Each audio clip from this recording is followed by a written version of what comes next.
Hello guys, welcome to Prep and Peace।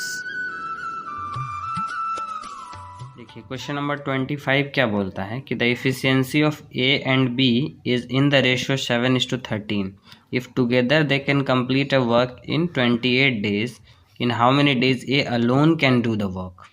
ठीक है, तो यहाँ पे क्या है, अब दूसरे टाइप का क्वेश्चन आता है टाइम एंड वर्क में, जिसमें इफिशियंसी बताया हुआ रहता है। ठीक है, और वो भी इफिशियंसी का रेशियो दिया हुआ रहता है।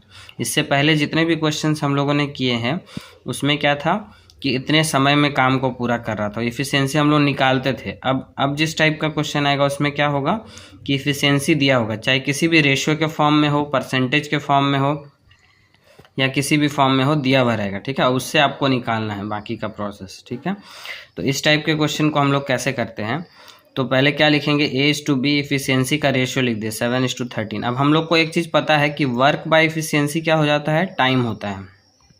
ठीक है, कोई किसी काम को करने में कितना टाइम लगेगा वो कैसे निकालते हैं, वर्क डिवाइडेड बाय इफिशियंसी। तो इसी फॉर्मूले को यदि हम लोग वर्क निकाले तो क्या हो जाएगा, efficiency into time, efficiency into time. ठीक है, तो ए कितने दिन में करेगा, ए किसी काम को कितने दिन में करेगा, वो कैसे निकालेंगे हम लोग। तो ये वाला जो फॉर्मूला है इससे पहले यहाँ देखिए। ठीक है, तो देखिए टोटल वर्क तो कभी चेंज होने वाला नहीं है, चाहे ए प्लस बी मिल के करे, या ए अकेला करे, या बी अकेला करे। तो 7 + 13 इसका लिखने का मतलब क्या हो गया कि दोनों का जो इफिशियंसी है उसको जोड़ दिए। जब दोनों मिल के काम कर रहा था तो कितने दिन में कर रहा था, 28 डेज में। तो ये इफिशियंसी हो गया into time, efficiency into time, ये वर्क बन गया। तो लेफ्ट साइड में वर्क बन गया। अब राइट साइड में भी वर्क के बराबर कर देते उसको। तो राइट साइड में वर्क कैसे बनेगा, 7 क्या है, ए का इफिशियंसी। हमसे पूछा क्या है कि ए अलोन कितने दिन में करेगा, ए अकेला। तो 7 × x दिन, हम क्या मान के चलते, x दिन। तो बस इसी इक्वेशन को इसके फॉर्म में लिखे हैं। तो ए बराबर क्या हो जाएगा, 7 + 13 × 28 डिवाइडेड बाई, ये 7 क्या हो जाएगा, इधर डिवाइड में आ जाएगा। ठीक है, तो जिसका भी निकालना होता है उससे हम लोग क्या करते हैं, 7 से डिवाइड कर देते हैं। दूसरे सेंस में यदि इसको समझा जाए कि 13 + 7 यदि 20 इफिशियंसी वाला लोग उसको 28 दिन में कर देता है। ठीक है, तो 20 इफिशियंसी वाला 28 दिन में करता है, तो 28 × 20 कर दिए, टोटल वर्क निकल गया। और डिवाइड कर देंगे उसके इफिशियंसी से, तो पता चलेगा कि ए अकेला कितने दिन में करेगा। ठीक है, तो उसी नंबर से डिवाइड हमको करना है जिस नंबर का निकालना है हमको। ठीक है, तो 7 से डिवाइड कर दिए, तो यहाँ से 7 × 4 = 28 और 20 × 4 = 80, आंसर हो गया 80 डेज। चलिए बढ़ते हैं आगे क्वेश्चन पे कि Ram is 7 times as good as workman as Shyam. अब इस टाइप का भी क्वेश्चन आ सकता है। यहाँ पे क्या बोल रहा है कि राम जो है वर्कमैन, मतलब राम के काम करने का जो कैपेसिटी है, वर्किंग कैपेसिटी है, वो श्याम के कंपैरिजन में 7 गुना ज़्यादा है। ठीक है, 7 times. If the Shyam can complete a work in 56 days, Shyam कितने दिन में करता है, 56 दिन में। तो दोनों मिल के यदि दे together can complete the work how many days में, दोनों मिल के कितने दिन में करेगा।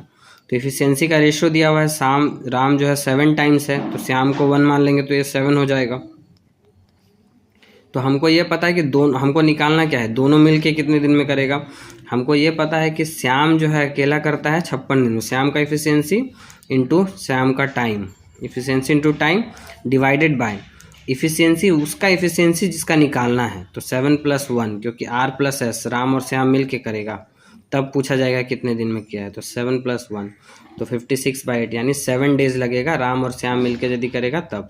ये इक्वेशन को खुद से आप समझ सकते हैं, आप जैसा पिछले क्वेश्चन में बताए हैं वैसा ही है। चलिए आगे कुछ और क्वेश्चंस देखते हैं। क्वेश्चन नंबर 27 क्या बोलता है कि ए इज़ 30% मोर इफिशियंट। ऐसा भी क्वेश्चन आ सकता है कि 30% ज़्यादा इफिशियंट है। If they together can complete a piece of work in 39 days, कोई काम कोई लोग 39 डेज में करता है। Then in how many days can A alone do it, मतलब ए को अकेले करने में कितना टाइम लगेगा, दोनों साथ मिलकर 39 डेज में करता है। तो अब यहाँ पे हम क्या करते हैं, ए और बी लिख दे इफिशियंसी। 30% ज़्यादा है तो बी का इफिशियंसी को 1 मान लेंगे, तो 30% ज़्यादा क्या हो जाएगा, 1.3 हो जाएगा। ठीक है, 30% इसमें ऐड कर देंगे, यदि जैसे 100 मानते थे तो 130 हो जाता था 30% ज़्यादा, तो 1 मानेंगे तो 1.3। तो अब ए का निकालना है ना हमको पता है कि दोनों मिलके, यानी 1 और 1.3 दोनों को जोड़ देंगे, इन दोनों मिलके कितने दिन में करता है, 39 डेज में। तो मल्टीप्लाई कर दिए इफिशियंसी इंटू टाइम, डिवाइड कर दिए किससे, ए का एफिशिएंसी से, तब निकलेगा ए कितने दिन में करेगा। तो 1.3 से डिवाइड किया तो यहाँ से पॉइंट उठ गया, 10 आ गया यहाँ पे, 13 3 जा 39, तो 30 इंटू 2.3 इसको मल्टीप्लाई किया तो क्या आ गया 69 डेज आंसर, यानी नन ऑफ दीज होगा। ठीक है, ऑप्शन से कंफ्यूज नहीं करना है। अब आज का लास्ट सवाल देखते हैं कि the ratio of capacity of X and Y to do a certain work is 5:4। मतलब एक रेशियो है एक्स और वाई का 5:4, इफिशियंसी का ही रेशियो बोल रहा है, कैपेसिटी मतलब इफिशियंसी। ठीक है, working together they can complete the same work in 10 days, दोनों मिलके कितने दिन में कर लेता है, 10 दिन में। Y starts the work alone and leaves in 5 days, Y ने काम शुरू किया 5 दिन में छोड़ दिया, अकेला काम शुरू किया 5 दिन में छोड़ दिया। इन how many days will x alone complete the remaining work, जो बचा हुआ काम जो वाई छोड़ के चला गया 5 दिन बाद, तो उसमें वो कितने दिन में एक्स अकेले करेगा उस काम को। ठीक है, तो एक्स और वाई का इफिशियंसी दिया हुआ 5:4, तो टोटल काम हम निकाल ले सकते हैं आराम से। ठीक है, इफिशियंसी इनटू टाइम, तो 5 + 4 दोनों मिलके कितने दिन में, 10 दिन में। 5 + 4 इंटू 10 यानी 90 हमारा टोटल काम हो गया। अब 90 काम है 5 दिन तक वाई अकेले करता है, तो वाई अकेले यानी वाई का एफिशिएंसी 4, कितने दिन तक, 5 दिन तक, तो ये कितना काम कर देगा, 20 काम ये कर देगा। टोटल 90 काम था, तो रिमेनिंग काम कितना बच गया, 90 में से 20 माइनस करेंगे तो 70 काम बच गया है। अब 70 जो काम बचा है तो एक्स को करना है उसको, बाकी कितने दिन में करेगा वही निकालना है। तो 70 काम, एक्स का एफिशिएंसी क्या है 5 लिख दिए, तो कितना दिन लग जाएगा एक्स को रिमेनिंग काम को करने में, 14 डेज। ये हो गया आंसर। तो इफिशियंसी वाला प्रॉब्लम और थोड़ा इजी हो जाता है। ठीक है, क्योंकि डायरेक्टली आपको इफिशियंसी दिया हुआ रहता है, बस आपको क्या करना है, इफिशियंसी इनटू टाइम कर देना है, वो वर्क निकल जाएगा।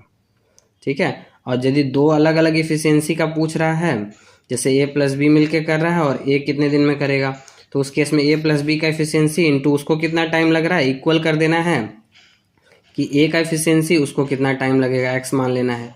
वहां से हम लोग क्या कर सकते हैं, ईजिली निकाल सकते हैं। चलिए अब अगले वीडियो में हम लोग कुछ और प्रैक्टिस क्वेश्चंस देखेंगे।